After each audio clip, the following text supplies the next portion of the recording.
Hi, Lynn. This is how you're going to add a teacher.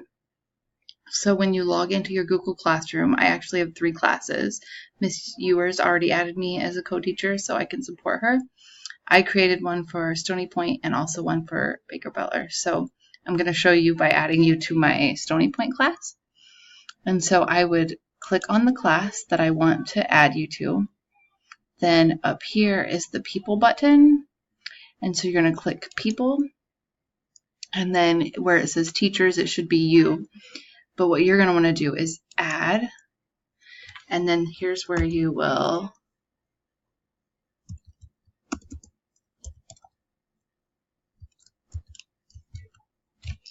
find who you want to add. And then you click your invite. Okay, hope that helps.